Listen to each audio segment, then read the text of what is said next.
ओम गणेशाय नमः। ओम नमः शिवाय। मैं निखिल ज्योतिष आचार्य आप सभी का मेरे चैनल पर पुनः स्वागत करता हूं। आशा करता हूं कि आप सभी स्वस्थ होंगे। महादेव की कृपा आप सभी पर सदा बनी रहे।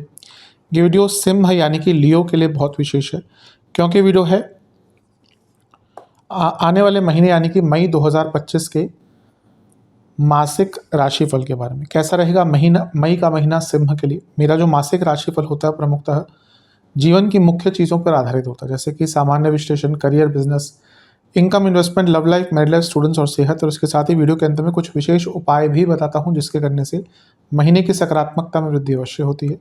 यदि आपकी लग्न राशि या चंद्र राशि सिंह है, दोनों ही गाइडेंस के लिए इस राशिफल को देख सकते हैं। जहाँ से ज़्यादा रिलेट करता है, सूट करता है, वहाँ से देखिए। टेक्निकली अलग अलग राशिफल नहीं बन सकते। मेरा व्यक्तिगत मत है लग्न राशि देखें तो अच्छा है। इनकेस नहीं पता तो चंद्र राशि देख सकते हैं, या जैसा मैंने कहा जहाँ से आपको ज़्यादा सूट करता है वहाँ से देखिए। बस टेक्निकली अलग अलग राशिफल नहीं बन सकते। अगर आप कहें कि मेरी लग्न राशि से मैं तो क्या देख सकते हैं? हाँ देख सकते हैं। मेरी चंद्र राशि से मैं क्या मैं इसको देख सकता हूँ? हाँ देख सकते हैं। बस लग्न जो है वो हमेशा वास्तविकता के पास होता है, तो इसलिए मैं हमेशा कहता हूँ लग्न से देखिए। इनकेस अगर आप चंद्र राशि से ऑब्जर्व करना चाहते हो तो वहाँ से भी इसको देख सकते हैं। शुरू करते हैं सामान्य विश्लेषण के साथ। ये महीना बहुत विशेष है, विशिष्ट है, क्योंकि महीना ऐसा है जहाँ पे देवगुरु बृहस्पति, राहु, केतु, ये सारे ही ग्रह राशि परिवर्तन कर रहे हैं। तो अपने आप में ये महीना बहुत विशेष और बहुत विशाल हो जाता है। शुरू करते हैं। लग्न पर प्रभाव किसी ग्रह का है क्या? नहीं, लग्न पर कोई भी ग्रह का प्रभाव नहीं है। ना ही दृष्टि द्वारा, ना ही कोई ग्रह इस महीने लग्न में आएगा। शनि की दृष्टि बनी हुई थी मार्च तक, लेकिन अब तो वो भी हट चुके हैं, तो उनका भी प्रभाव नहीं है। हाँ, आपका लग्न पापकर्तरी में अवश्य है, तो सेहत को लेकर थोड़ा केयरफुल रहेगा, एग्रेशन को लेकर थोड़ा केयरफुल रहेगा, और खर्चों को लेकर थोड़ा सा केयरफुल रहेगा।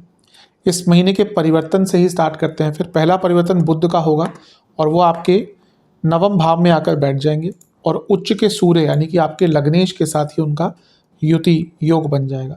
सूर्य बुध आदित्य योग भी बनाते हैं, और बुध क्या है, वो आपके लाभेश एवं धनेश है, लक्ष्मी स्थान में लग्नेश के साथ बैठे हैं। धन प्राप्ति के लिए महीने के 7 तारीख से ही बहुत अच्छे योग बन रहे हैं।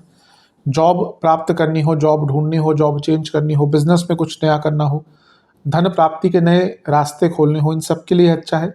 बुद्धिमत्ता के लिए बहुत श्रेष्ठ है। पंचम से पंचम में है तो क्रिएटिव आइडियाज़, और सूर्य के साथ हैं नवम भाव में, तो भाग्य का भी साथ मिलता है, क्योंकि सूर्य उच्च की अवस्था में है और लग्नेश है, तो भाग्य का भी साथ मिलेगा, धन की प्राप्ति भी होगी, और धार्मिक अनुष्ठान कराने के लिए भी अपने घर में बहुत अच्छा है। जो स्टूडेंट्स हायर स्टडीज़ करते हैं उनके लिए भी बहुत अच्छा है। और ये भाग्य स्थान में क्योंकि योग बन रहा है, जहाँ पे धन और लाभ स्थान के स्वामी हैं लक्ष्मी भाव में, यानी कि जीवन में परिपूर्णता, संपूर्णता और शुभता सब कुछ का संचरण इस महीने होने वाला है। बुध आदित्य योग दोनों ही मिलकर ये ग्रह तीसरे घर को देखेंगे, यानी कि बुद्धिमत्ता और स्किल्स सबका मिलन होगा, और जब ये दोनों चीज़ें मिलती है और भाग्य के साथ स्थान में है तो जीवन आगे ही बढ़ता है। तो ये महीने का शुरुआती भाग ही शुभता लेकर आ रहा है। इसके बाद अगर देखें तो गोचर होगा बहुत इंपॉर्टेंट देवगुरु बृहस्पति का। देवगुरु बृहस्पति पे ऑलरेडी मैं वीडियोस बना चुका हूँ, जिसने नहीं देखी वो चाहे तो देख सकते हैं जाकर। देवगुरु बृहस्पति अपने आप में बहुत विशेष ग्रह हैं, विशाल भी हैं। उनका 11वें घर में आना पैसा ही बढ़ा रहा है, क्योंकि वो लाभ स्थान में आ गए हैं, और यहाँ से वो तीसरे और सप्तम को देखेंगे, यानी कि इच्छाओं की पूर्ति, पैसों की वृद्धि, विवाह का योग। यहाँ से वो पंचम को देखेंगे तो संतान का योग, बिजनेस का स्टार्ट, अपने जीवन को एक नया आधार देना, हर चीज़ के लिए बृहस्पति कारक बन जाते हैं। और बृहस्पति क्या है, वो एक प्रकार से एक्सपेंशन है, तो आपका इनकम, आपका पैसा, बिजनेस, धन, हर कुछ बढ़ने वाला है, सब कुछ बढ़ने वाला है। बृहस्पति भाग्य है, 11वें घर में आकर भाग्य की वृद्धि, भाग्य की बढ़ोतरी, धन की बढ़ोतरी, शुभता की बढ़ोतरी करने वाले हैं। तो देवगुरु बृहस्पति का प्रभाव बहुत अच्छा आपके लिए होने वाला है। जैसा मैंने कहा कि एक अलग से वीडियो मैंने बना ही दी है इस पर। इसके बाद सूर्य का गोचर होगा, और सूर्य आपके 10वें घर में आकर बैठ जाएंगे और दिग्बली भी हो जाएंगे। पहले उच्च के थे, ऑलरेडी राजयोग बना रहे थे, यहाँ पे भी राजयोग ही बना रहे हैं। करियर के लिए फिर से अच्छा टाइम है, प्रमोशंस के लिए, पद प्राप्ति के लिए, जीवन में आगे बढ़ने के लिए, जीवन में अपना नाम पहचान बढ़ाने के लिए, बनाने के लिए बहुत अच्छा है, क्योंकि सूर्य लग्नेश है, चौथे घर को देख रहे हैं, वाहन खरीदना है या प्रॉपर्टी खरीदनी है, दोनों के लिए ही बहुत अच्छे विशेष योग यहाँ पर बन जाते हैं। इसके बाद होगा गोचर जो बहुत आपके लिए महत्व रखेगा, वो है राहु केतु का गोचर। 18 तारीख को केतु जहाँ लग्नस्थ हो जाएंगे वहीं राहु सप्तमस्थ हो जाएंगे। केतु का लग्न में आना जहाँ अध्यात्म के लिए बहुत अच्छा होता है, रिसर्च के लिए बहुत अच्छा होता है, जीवन में एडिक्शंस को दूर करने के लिए बहुत अच्छा होता है, वहीं कभी कभी भौतिक रूप से कुछ टाइम के लिए प्रॉब्लम्स दे सकते हैं। इंजरीज और सेहत दोनों की ही प्रॉब्लम केतु के कारण आ सकती है, तो सेहत को लेकर काफ़ी केयरफुल रहिएगा। सप्तम में राहु का आना, बृहस्पति से दृष्ट होना बिजनेस के लिए अच्छा है। अचानक से ट्रांसफर्स हो सकते हैं आपके, अचानक से रोल कार्य क्षेत्र में बदले जा सकते हैं, और अपनी इमेज को बढ़ाने के लिए, पब्लिक इमेज को, बहुत अच्छा टाइम है। पर सप्तम के राहु मैरिड लाइफ में प्रॉब्लम्स क्रिएट करेंगे। अभी शनि निकल कर गए हैं तो थोड़ा सा रिलीफ मिला होगा, पर जैसे ही राहु आएंगे तो डिसकंटेंटमेंट, ट्रस्ट इश्यूज़, फालतू के लड़ाई झगड़े, बाहरी तत्वों का involvement, trust issues, third party situation, ये सब कुछ बहुत ज़्यादा होना शुरू हो जाएगा। तो मैरिड लाइफ पर तो प्रभाव मैं आऊँगा उस पर जब मैरिड लाइफ की बात करेंगे, पर हाँ, अपने आप को और पॉपुलर करने के लिए, अपना नाम ख्याति बढ़ाने के लिए बहुत अच्छा टाइम है। इसके बाद एक और गोचर होगा बुध का, और बुध आपके 10वें घर में आकर बैठ जाएंगे। ये होगा 23 तारीख को। ये भी अच्छा है, आपके लाभेश और धनेश है, 10वें घर में आकर बैठे, करियर में आगे बढ़ने का मौका मिलेगा। और क्योंकि बुध चौथे भाव से 11वें और चौथे से अष्टम दोनों के स्वामी है, तो प्रॉपर्टी खरीदने और बेचने दोनों का योग बन जाता है। प्रॉपर्टी अगर आपकी बिकेगी यहाँ पर तो बहुत अच्छे प्राइजेस पे जाएगी। तो ओवरऑल महीना बहुत अच्छा है। शुक्र शनि का अष्टम में प्रभाव रहेगा, थोड़ी अनिश्चितता दिखाता है ये, क्योंकि शनि ने अब विपरीत राजयोग बना लिया है, तो जो पिछले 2.5 सालों में उन्होंने आपको तंग किया है उससे निकलने का अवसर भी आपको यहाँ पर शनिदेव अवश्य देने वाले हैं। मंगल का प्रभाव राहु पर है, तो ये कभी कभी क्या कराता है ना कि व्यक्ति को सोशल लाइफ में उसके झगड़े भी करवा सकता है। तो जब घर से बाहर निकलें तो अपनी बुद्धिमता और अपनी वाणी दोनों का ही अच्छी तरह से उपयोग कीजिएगा। विशेष प्रेडिक्शंस, ये महीना एक प्रकार से मंथन का है, आत्ममंथन और एडिक्शंस पर काबू पाने का। जैसे मैंने कहा था केतु के कारण ये महीना कई लोग मेडिटेशन से लेकर योग सीखना स्टार्ट करेंगे, जो ऑलरेडी कर रहे हैं वो और उसमें आगे बढ़ पाएंगे। अपने इमोशंस पर कंट्रोल आ पाएगा, अपनी इनसिक्योरिटीज़ पर कंट्रोल आ पाएगा, अपने आप को एक्सेप्ट कर पाएंगे, कई कार्य आपके अटके हुए पूर्ण होंगे, डिलेज दूर होती हुई दिख रही है, और इसके साथ ही एक स्थिरता भी आती हुई दिख रही है। बस सेहत का ध्यान दीजिएगा और बहुत सारे परिवर्तन एक साथ नहीं स्टार्ट कर दीजिएगा। कभी कभी क्या होता है ना, जब केतु राहु जैसा बड़ा ग्रह लग्न में आता है तो हम बहुत सारी चीज़ें एक साथ स्टार्ट कर देते हैं, ये भी करना है वो भी करना है, फिर वो चीज़ें कंट्रोल में नहीं हो पाती, फिर वो पूरा नहीं हो पाती और फिर हम हताश हो जाते हैं। तो टाइमली मैनर में स्टेप बाय स्टेप बदलाव लाने की कोशिश कीजिएगा। एक प्रकार से थोड़ा सा सौम्यता अगर आप अपने वाणी और व्यवहार में रखते हैं तो उसका बहुत अच्छा लाभ आपको इस महीने देखने को मिलेगा। महीना काफ़ी अच्छा दिख रहा है। करियर की तरफ चलते हैं। जॉब की जहाँ तक बात है, ये महीना काफ़ी बदलाव लेकर आएगा। सबसे पहले तो 10वें घर में 14 तारीख तक गुरु रहेंगे। अब ये जॉब चेंज का भी योग बनाते हैं, पर जिन लोगों का समय बहुत ख़राब चल रहा होगा ना, कई लोगों की जॉब गई भी होगी और बहुत आराम से प्राप्त भी नहीं हो पा रही होगी, क्योंकि गुरु अष्टमेश भी हैं। अगर दशा अंतरशा और केतु का प्रभाव भी है तो कई लोगों को जॉब 2024 में बहुत तंग किया होगा करियर के एरियाज़ में। अब अच्छी चीज़ है कि गुरु का परिवर्तन होगा, केतु का प्रभाव भी हटेगा, तो जिनको जॉब नहीं प्राप्त हो रही थी उनके लिए महीना अच्छा है। पहले बुध के गोचर से स्टार्ट करें। बुध क्योंकि आपके नवम भाव में 7 तारीख को आ जाएंगे, तो ये अचानक से ट्रांसफर्स या टेम्प्रेरी ट्रांसफर्स आपका हो सकता है आपके कार्यक्षेत्र में। बॉसेस से थोड़ा कम्युनिकेशन बरकरार रखिएगा, अच्छी बनाकर रखिएगा। नवम में सूर्य हैं, तो ये ईगो क्लैशेस बॉसेस के साथ दिखाता है। आपके बॉस थोड़ा ओवर पावर होने की कोशिश करेंगे, ठीक है, उसको डिप्लोमेटिकली हैंडल कीजिएगा। इसके बाद गुरु का गोचर होगा और गुरु 14 तारीख को लाभ स्थान में आ जाएंगे, और क्योंकि वो लाभ स्थान में गए तो करियर में वृद्धि होगी, पैसा बढ़ेगा, और वो क्योंकि सप्तम को देखेंगे तो प्रमोशन के योग भी यहाँ पर बन जाते हैं। इसके साथ ही 14 तारीख के एक दिन बाद ही सूर्य का गोचर भी होगा, और सूर्य खुद प्रमोशन के कारक हैं। 10वें घर में दिग्बली भी हो जाएंगे, राजयोग भी बना रहे हैं क्योंकि लग्नेश हैं। तो ये इस महीने में, महीने के मध्य भाग के बाद प्रमोशन के योग आपके बहुत प्रबल बन जाते हैं। अथॉरिटी वापस आएगी, जॉब लगने के दोबारा योग बनते हैं। जिनकी जॉब नहीं लग रही थी, चली गई थी, चेंज करनी थी, सबके लिए बहुत अच्छा योग यहाँ पर बन रहा है। और इसके बाद जो गोचर होंगे राहु और केतु के, ये बहुत निर्णायक होंगे, क्योंकि केतु आपके लग्न भाव में आ जाएंगे और सप्तम में आ जाएंगे आपके राहु। तो इसका क्या प्रभाव रहेगा? सप्तम के राहु यानी कि आपके रोल्स चेंज होंगे इस महीने, और फिर से गुरु का प्रभाव प्रमोशन के बहुत अच्छे योग यहाँ पर बना देता है। तो इस महीने प्रमोशन कई लोगों को मिलेगी, पर हाँ उसमें ये हो सकता है कि आपको कुछ ऐसा डिपार्टमेंट दे दिया जाए जो आपके कंफर्ट जोन से बाहर है। तो ठीक है, एक्सेप्ट कीजिएगा, चेंजेस हमेशा कुछ ना कुछ आगे बढ़ने का मौका भी देते ही हैं। मंगल का प्रभाव सप्तम पर है, अपनी इमेज को लेकर कार्य क्षेत्र में बहुत केयरफुल रहेगा। केतु का लग्न में आना स्पेशली टेक्निकल फील्ड के जो एम्प्लॉयज़ हैं उनके लिए बहुत कारगर रह सकता है। इसके बाद अगर हम देखें गोचर किसी का होगा, हाँ होगा, बुध का होगा। बुध 23 तारीख को गोचर करेंगे और 10वें घर में आ जाएंगे। ये भी इंडिकेट कर रहा है, क्योंकि वो धनेश भी है, लाभेश भी है, तो कार्य क्षेत्र में पैसा भी आपका बढ़ता हुआ दिख रहा है। तो ओवरऑल देखा जाए ये महीना आपका बहुत अच्छा है, कार्य क्षेत्र में बदलाव बहुत अच्छा आएंगे। बस बॉसेस से थोड़ा सा बच के रहिएगा, स्पेशली 14-15 तारीख तक। अच्छा, शनि का प्रभाव है 10वें घर पर, तो ना फोकस बनाकर रखिएगा, क्योंकि शनि का प्रभाव तो लंबे टाइम तक रहेगा, अभी नहीं हटने वाले। शुक्र का गोचर भी 31 तारीख को होगा, पर क्योंकि महीने के अंत में है तो इस महीने में ज़्यादा हम उसको कंसिडर नहीं करेंगे। महीना काफ़ी अच्छा है और बहुत प्रोडक्टिव भी रहेंगे। गुस्से पर नियंत्रण और अपनी इमेज पर बहुत ध्यान देने की कोशिश कीजिएगा। विशेष प्रेडिक्शन, बहुत प्रोफेशनल रहना पड़ेगा, हमेशा ही रहना चाहिए, लेकिन यहाँ कभी कभी होता है कि हम ऑफिस में हो गए, हमें 2 साल हो गए, थोड़ा सा अनप्रोफेशनलिज्म आ जाता है, या हम बहुत लेड बैक या लाइटली लेना शुरू कर देते हैं। उससे बचना है, एक रिदम और एक लय बनाकर रखिएगा, पैसा बढ़ेगा। अपने काम में मास्टरी करने की कोशिश कीजिए। अच्छा काम करेंगे इस महीने तो उसका फल भी अच्छा मिलेगा। और एक प्रकार से थोड़ा सा, जैसे मैंने कहा, राहु के प्रभाव के कारण, केतु के प्रभाव के कारण आपके रोल काफ़ी बदल दिए जा सकते हैं, पर वो आपके लिए अच्छा ही रहेगा। रेस्टलेस काफ़ी रहेंगे, लेकिन उस ऊर्जा को संचालित कर कर अच्छी जगह पर लगाएंगे तो और भी अच्छा है। कई बिगड़े हुए कार्य आपके पूर्ण हो सकते हैं इस महीने। और सबसे इम्पोर्टेंट बात यह है कि ये महीना आपके लिए कुछ नए दरवाजे कार्य क्षेत्र में खोल कर जाएगा।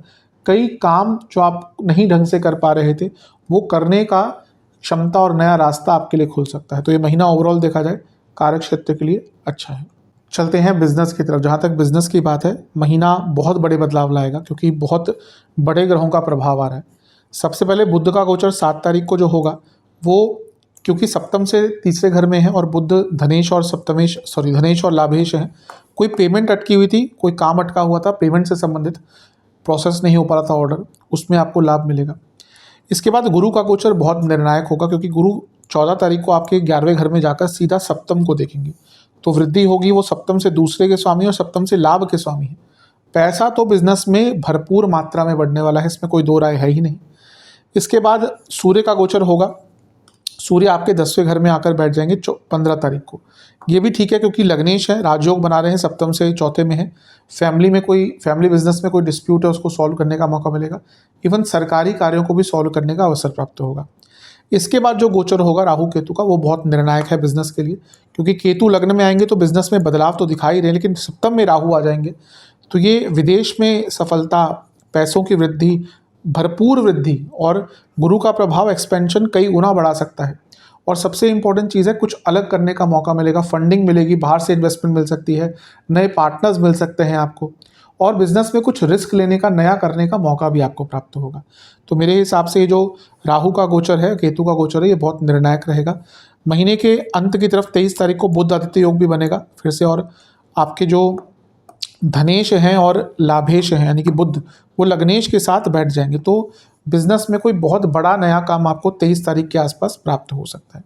तो मेरे हिसाब से बिजनेस के दृष्टिकोण से तो पूरा ही महीना बहुत अच्छा है। विशेष प्रेडिक्शन, अपने ऊपर ट्रस्ट कीजिए और प्लान से काम कीजिए। अभी लगता है ना कि कभी कभी आप बहुत वेवर्ड हो जाते हैं बिना प्लानिंग के काम करने के चक्कर में।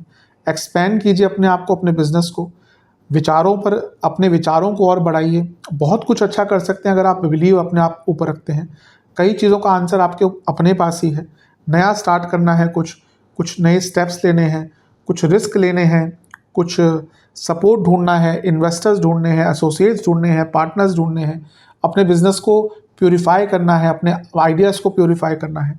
हर चीज़ के लिए एक बहुत ब्रेक थ्रू वाला ये महीना दिख रहा है कि आप किसी चीज़ के लिए बहुत प्रयत्न कर रहे थे, वो नहीं प्राप्त हो रहा था, ये महीना वो चीज़ प्राप्त होकर रहेगी। बस आपको स्टेबिलिटी, सिंसियर और सीरियस, ये चीज़ें अपने जीवन में अपनानी है। चलते हैं इनकम, इन्वेस्टमेंट और एक्सपेंसेस की तरफ। जहाँ तक इनकम की बात है, अच्छा महीना मैं शुरू में बता चुका हूँ। गुरु लाभ स्थान में आ रहे हैं, लक्ष्मी स्थान में आपके लाभेश और धनेश आ जाएंगे बुध 7 तारीख को। राहु का लाभ स्थान को देखना 18 तारीख के बाद, तो पैसा तो बढ़ेगा। इन्वेस्टमेंट के लिए बहुत अच्छा महीना नहीं रहेगा। शुरुआती 10 दिन बिल्कुल मत कीजिएगा, बीच के 10 दिन बिल्कुल मत कीजिएगा, अंतिम 10 दिन में थोड़ा सा इन्वेस्टमेंट कर सकते हैं। जहाँ तक खर्चों की बात है, वाहन पर ऑलरेडी खर्चे हो रहे होंगे, यहाँ पे भी होंगे। घर में मरम्मत करानी पड़ेगी। बच्चे हैं घर में, उनकी पढ़ाई पर, उनके रखरखाव पर, उनकी ज़रूरतों पर बहुत बड़े खर्चे होने वाले हैं। ऐसा लग रहा है कुछ सोशल इवेंट्स, कुछ पार्टीज़ आपको इस महीने अटेंड करनी पड़ेगी। ऑब्वियसली उन पे खर्चे होते हैं, कपड़ों से लेकर हर चीज़ पर खर्चा होता है। आप वैसे भी कुछ लग्जूरियस चीज़ें इस महीने लेंगे। वैकेशंस पर कई लोग जाते हुए दिख रहे हैं, तो वैकेशंस पर खर्चे होते हुए दिख रहे हैं। बहुत अनरिक्वायर्ड खर्चे भी आप करेंगे, कई ऐसी चीज़ें खरीद लेंगे जिनकी कोई आवश्यकता नहीं है। और दूसरा देख रहा है कि बहुत सारे काम एक साथ आपको पूर्ण करने पड़ेंगे, जिन पर बहुत बड़े खर्चे होने वाले। खर्चे तो इस महीने बहुत ज़्यादा आपके दिख रहे हैं। चलते हैं लव एंड रिलेशनशिप की तरफ। प्रॉब्लमेटिक है महीना, क्योंकि कुछ ग्रहों का प्रभाव पंचम पर, जहाँ बचाएंगे भी, लेकिन एक ग्रह है जो बहुत तंग कर सकते हैं। सबसे पहले नो कॉन्टैक्ट सिचुएशन नहीं, चांसेस नहीं है। बल्कि अगर बहुत टाइम हो चुका ना, भूल जाइए, आगे बढ़ने का प्रयास कीजिए। कहीं ना कहीं आप एक मनगढ़ंत सी सिचुएशन बनाकर बैठे हुए हैं कि चीज़ें ठीक हो जाएंगी, जबकि वास्तविकता शायद आपके कॉन्शियस माइंड को पता है कि नहीं होगा, पर वो जो दिल है कि मानता नहीं, जिसके कारण आप अभी भी उस उम्मीद में है कि चीज़ें ठीक हो जाएंगी। पर अगर बहुत टाइम हो चुका, मेरे हिसाब से आगे बढ़िए। नए रिलेशनशिप की संभावना है, पूरी संभावना है। स्पेशली शुरुआती जो भाग है 7-8 दिन, उसके बाद महीने के मध्य भाग के बाद चांसेस पूरे हैं, नया रिलेशनशिप स्टार्ट हो सकता है। अब रिलेशनशिप में प्रॉब्लम्स किस ग्रह के कारण आएगी? केतु। वैसे देखें तो जो आपके बुध का गोचर होगा 7 तारीख को, वो थोड़ा सा कम्युनिकेशन इंप्रूव करेगा। पंचम से पंचम में है, तो ये कम्युनिकेशन को इंप्रूव करेगा। इसके बाद जो गुरु का गोचर है वो भी ठीक है, क्योंकि गुरु लाभ स्थान में आ जाएंगे और पंचम को देखेंगे, ये भी अच्छा है। और वो क्योंकि पंचम और सप्तम दोनों को देख रहे हैं, यानी कि जो लोग रिलेशनशिप से शादी की तरफ बढ़ना चाहते हैं उनके लिए भी अच्छा है, बहुत लाभकारी है ये टाइम। सूर्य का गोचर होगा 15 तारीख को। ये थोड़ा सा प्रॉब्लम लेकर आ सकता है, क्योंकि पंचम से छठे में है, तो ईगो क्लैशेस, मॉनेटरी इश्यूज पर झगड़े और फालतू के झगड़े, कि भाई करने ही हैं झगड़े, अपने मन में कुछ चल रहा है, अपने जीवन में कुछ चल रहा है, उसका गुस्सा अपने पार्टनर पर निकाल देना, ये सब रहेगा। पर ठीक है, वो तो चलता रहता है पार्टनर्स के बीच में। प्रॉब्लम होगी राहु केतु से, केतु से स्पेशली। हाँ, राहु का भी एक प्रभाव आ सकता है, मैं बताता हूँ क्या। केतु लग्न में आ जाएंगे 18 तारीख को, और राहु आ जाएंगे सेम ही डेट को। तो केतु ना पंचम को देख रहे हैं, ये अच्छा नहीं होता। अगर रिलेशनशिप ऑलरेडी ट्रबलसम है, दशांतर दशा अच्छी नहीं चल रही, कई लोगों के ब्रेकअप होंगे। और फॉर अ गुड भी कह सकता हूँ कि कई बार होता है रिलेशनशिप ऑलरेडी ख़राब हो चुके हैं, ख़त्म हो चुके हैं, पर बस एक नाम है कि हाँ भाई वी आर कमिटेड। तो उन लोगों के लिए केतु कहना मुक्ति है। तो एक रिलेशनशिप से निकलना भी कभी कभी एक मुक्ति ही होती है। आजकल तो मैं देख रहा हूँ कि लोग ब्रेकअप पार्टीज़ और डिवोर्स की पार्टियाँ भी कर रहे हैं, तो ठीक, पार्टीज़ कर रहे हैं, तो ठीक है। समय के साथ चीज़ें बदलती हैं, का माया का चक्र है, ये काल चक्र है, चीज़ें बदलती रहती हैं। और क्योंकि पंचम से तीसरे में राहु ना, तो एक फालतू का एक्सपेक्टेशंस बढ़ने शुरू हो जाएगा।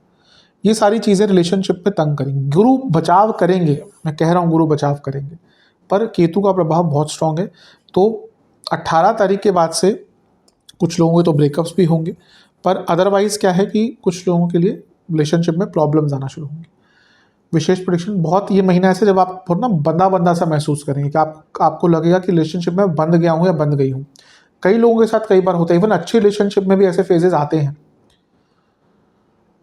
कोई भी रिलेशनशिप ना बंधन है, इसको तो हम, अब कोई किसी भी साधु महाराज को देख लीजिए, वो सबसे पहले क्या करता है, कोई भी सन्यासी सबसे पहले क्या करता है, वो अपना और अपने परिवार वालों को पिंडदान करता है। आप कोई भी किसी भी पंथ में जाएंगे ना, किसी भी संप्रदाय में आप दीक्षा लेंगे जो सन्यास से जुड़ी है, वो सबसे पहले व्यक्ति अपना पिंडदान और अपने परिवार वालों का पिंडदान करके आता है कि भैया मेरा वो सब खत्म, वो सब बंधन है जिसमें हम बंधे हुए हैं। ज्योतिष सिखाता है कि ये जो हमारे जीवन में इर्द गिर्द लोग घूमते हैं ना, बच्चे हो गए, रिश्तेदार हो गए, दोस्त हो गए, ये हमारे बंधन ही है जो पुराने किसी जन्म से आए हुए हैं। आप अपने बच्चों को देख लीजिए, आप भले ही किसी कंपनी के सीईओ हो, आप अपने बच्चों के प्रति कुछ भी नहीं बोल सकते, पर अपने पति या पत्नी के, आप स्पेशली अपने लाइफ पार्टनर के प्रति वैसा बिहेव नहीं कर सकते जैसा आप कंपनी में करते हो, अपने ऑफिस में करते हो। तो ये सब बंधन होते हैं हमारे। तो कभी कभी ये बंधन बहुत ओवर पावरिंग, ओवरवेलमिंग हो जाते हैं। तो ये वैसा ही महीना दिख रहा है। फिर भी मैं कहूँगा कि जैसे जैसे महीना आगे बढ़ेगा एक परिपक्वता आएगी। अच्छी चीज़ है, जिनका ब्रेकअप होना होगा हो जाएगा, पर जो रिलेशनशिप जिसमें संभावना है इम्प्रूवमेंट की, वो इम्प्रूव करके मैच्योरली आगे बढ़ेंगे। जल्दबाजी से बचिएगा, बिना अपने पार्टनर को बताए कोई बड़ा निर्णय मत लीजिएगा, और कुछ भी बिना सोचे समझे एकदम इम्पल्सिवली आपने किया इस महीने, तो उसका एकदम नेगेटिव इम्पैक्ट देखने को मिलेगा। चलते हैं वैवाहिक जीवन की तरफ। जहाँ तक वैवाहिक जीवन की बात है, थोड़ा प्रॉब्लमेटिक है महीना। अब जैसे मैंने शुरू में कहा था सामान्य विश्लेषण में कि शनि ने छोड़ा तो राहु ने पकड़ा, क्योंकि राहु सप्तम में आ जाएंगे। पहले जो छोटे ग्रहों के गोचर हैं या फिर जिनका कम समय होता है उनकी बात करें तो बुध आ जाएंगे आपके तीसरे घर में 7 तारीख को, तो यहाँ से कम्युनिकेशन थोड़ा इम्प्रूव होगा। इसके बाद गुरु का गोचर होगा 14 तारीख को, उनका भी प्रभाव सप्तम पर है। अब ये संतान प्राप्ति का योग बन जाता है, पंचम को भी देखा सप्तम को, तो जो कपल संतान प्राप्ति के इच्छुक हैं उनके लिए बहुत अच्छा टाइम है। इसके बाद सूर्य का गोचर होगा, ये थोड़ा सा प्रॉब्लम करेगा क्योंकि सप्तम से चौथे में है। इन लॉज के कारण प्रॉब्लम, ट्रस्ट इश्यूज तो नहीं, लेकिन ईगो क्लैशेस हो सकता है, आपके पार्टनर के या आपके ही वर्क एरिया में स्ट्रेस हो और उसका प्रभाव मैरिड लाइफ पर पड़ता ही है, तो वो सारे इश्यूज यहाँ पे रहेंगे। लेकिन जो बहुत ज़्यादा सिग्निफिकेंट रहेगा वो है केतु का प्रभाव और राहु का। अब केतु लग्न में आए तो डिटैचमेंट स्टार्ट हो जाता है, और राहु सप्तम में आए तो डिसकंटेंटमेंट मैरिड लाइफ में आता है। बहुत प्रॉब्लम, मैंने कहा ना शनि अभी छोड़ा ही है, 1 महीने हुआ तो कुछ लोगों को रिलीफ थोड़ा सा महसूस हुआ होगा, पर अभी जैसे ही राहु आएंगे तो प्रॉब्लम और बढ़ेंगी। Trust issues, extra marital affairs, कई चीज़ें सामने आएंगी जो अब तक छुपी हुई थी। डिज़ायर्स बढ़ेंगे, लेकिन वो डिज़ायर्स किसी और के प्रति होंगे, यानी कि ध्यान भटकना मैरिड लाइफ में। तो मैरिड लाइफ में ये महीना बहुत अच्छा नहीं है। शुरुआत तो ऐसी लगेगी सब कुछ ठीक हो रहा है, लेकिन जैसे ही राहु केतु का गोचर होगा ना, कई लोगों की मैरिड लाइफ में प्रॉब्लम्स आएंगी। जिनकी कुंडली बहुत स्ट्रांग है, दशा ठीक ठाक है, उनको ऐसी दिक्कत नहीं आएगी ज़्यादा। पर अगर कुंडली वीक है, सप्तम शुक्र आदि बहुत खराब है, नवांश कुंडली बहुत खराब है, मंगल का प्रभाव भी है, तो झगड़े तो भयंकर होने वाले हैं। तो ये राहु केतु के गोचर से ना चीज़ें बदल जाएंगी मैरिड लाइफ में। विशेष प्रेडिक्शन, ट्रस्ट इश्यूज भयंकर है, सेपरेशन का योग थोड़ा बहुत बनता है। मैं ये कहूँगा कि एक मिरेकल मत एक्सपेक्ट कीजिएगा कि एकदम सब ठीक कर लेंगे। अगर मैरिड लाइफ में दिक्कतें हैं तो वो ओवरनाइट ठीक नहीं होती। टाइम दीजिए, प्रेजेंट में रहिए, अपने आप में बदलाव लाइए, थोड़ा रिलैक्स रहिए, रिलैक्स होकर बात कीजिए, सपोर्ट कीजिए अपने लाइफ पार्टनर का। इस टाइम से भी निकल जाएंगे। ग्रह जब आता है ना, जैसे भी राहु केतु आ रहे हैं, तो सबसे ज़्यादा प्रभाव डालने की कोशिश करते हैं। तो इसलिए जो शुरुआती टाइम है ना, 1.5-2 महीने 3 महीने, यहाँ पे सबसे संतुलित रहना चाहिए। इस टाइम को आराम से निकाल लीजिए, तो आगे चलकर चीज़ें ठीक हो सकती हैं। चलते हैं स्टूडेंट्स की तरफ। एग्ज़ाम से स्टार्ट करेंगे। शुरुआती 10 दिन अच्छे हैं, लेकिन अपना फ़ायदा मत उठाने दीजिए। यहाँ पे आप दूसरों की मदद करने के चक्कर में अपना नुकसान करेंगे। बीच के 10 दिन में कुछ डिलेज हो सकते हैं, हो सकता है एग्ज़ाम की डेट ही आगे चली जाए। अंतिम 10 दिन जो हैं ये भी अच्छे हैं। स्टूडेंट्स के लिए ओवरऑल महीना अच्छा है। गुरु का प्रभाव आ जाएगा अपने ही भाव पर, वहाँ से चीज़ें और भी अच्छी रहेंगी। सूर्य भी उच्च के हैं, पंचम से पंचम में, तो कोई अच्छा एडमिशन आप ढूंढ रहे थे, इंटर्नशिप, विदेश की स्टडीज़, हायर स्टडीज़, बहुत अच्छा योग है। बुध आदित्य योग इस महीने काफ़ी बार रहेगा। पहले पंचम से पंचम में रहेगा 7 से 15 के बीच में, फिर 23 तारीख के बाद जब सूर्य भी यहाँ पे होंगे, फिर बुध भी यहाँ पे आ जाएंगे, तो यहाँ पे भी बनेगा। तो महीना तो अच्छा ही दिख रहा है। मंगल का प्रभाव छठे घर पर, तो कॉम्पिटिटिव एग्जाम्स में भी सफलता मिलती है। तो एक प्रकार से ये महीना आपका काफ़ी अच्छा है स्टूडेंट्स के लिए। केतु का गोचर निर्णायक होगा, क्योंकि केतु का पंचम पर प्रभाव होगा और राहु भी यहाँ पे सप्तम में आ जाएंगे। तो केतु रिसर्च स्टूडेंट्स के लिए बहुत अच्छा है, और अगर आप अपनी फील्ड में कुछ बदलाव करना चाहते हैं, स्टडी फील्ड में स्ट्रीम बदलना चाहते हैं, तो उनके लिए भी ये वो अच्छा बन जाता है। विशेष प्रेडिक्शन, लेजीनेस से बचना है, चीज़ों को कंट्रोल में रखना है, कंपैरिजन्स अच्छे ड्रॉ कीजिएगा, यानी कि देखिएगा कि जो व्यक्ति आगे बढ़ा है वो उसका रास्ता फॉलो नहीं करना, लेकिन उसने क्या क्या बदलाव किए होंगे उसको स्टडी करने की कोशिश कीजिएगा। मेंटल एग्जॉशन से बचना है। सरकारी कार्य, एडमिशन के कार्य एडमिनिस्ट्रेटिव कार्य कई आपके पूरे होते हुए दिख रहे हैं। ओवरऑल देखा जाए तो महीना आपका अच्छा ही है। सेहत, इस महीने पेट के रोग, पैरों के रोग, डाइजेस्टिव प्रॉब्लम, लिवर की प्रॉब्लम, इंटेस्टाइन की प्रॉब्लम, यूरिनरी ट्रैक्ट की प्रॉब्लम, किडनी संबंधित रोग, जिनको भी ये चीज़ें ऑलरेडी हैं परेशानी पड़ेगी। शुरुआती 10 दिन चेस्ट की प्रॉब्लम, कफ रोग, बीपी। बीच के 10 दिन एंग्जाइटी, इन्फेक्शंस, फीवर, गले के रोग, ईएनटी की प्रॉब्लम। अंतिम 10 दिन एसिडिटी, नेत्र विकार और गले के रोग भयंकर हो सकते हैं महीने के अंत में। थायराइड संबंधित भी प्रॉब्लम्स। उपाय की बात कर लेते हैं। 3 सरल उपाय आपको करने हैं। पहला, एक पात्र में जल लेकर उसमें कुछ पीली सरसों के दाने, 1 इलायची डालकर सूर्य देवता को अर्पण कर रहे हैं। जब अर्पण कर रहे होंगे तो ओम रुद्र स्वरूपाय नमः मंत्र का आपको जाप करना है। सूर्य चालीसा का एक बार पाठ करना है। दूसरा उपाय, आपको शिवलिंग का शुद्ध दूध से अभिषेक कर कर सफ़ेद पुष्प की माला अर्पण करके चंदन का तिलक लगाकर हलवे का भोग लगाना है और ओम महादेवाय नमः मंत्र का 108 बार जाप करना है और किसी भी पशु की सेवा करनी है। ये उपाय कर लेंगे, अवश्य आपको बहुत अच्छे लाभ प्राप्त होने वाले हैं। आशा करता हूँ ये वीडियो आपके काम आएगी। चैनल पे नए हैं, सब्सक्राइब कीजिए, वीडियो को लाइक कीजिए। मिलता हूँ अगली वीडियो में, तब तक के लिए ओम नमः शिवाय।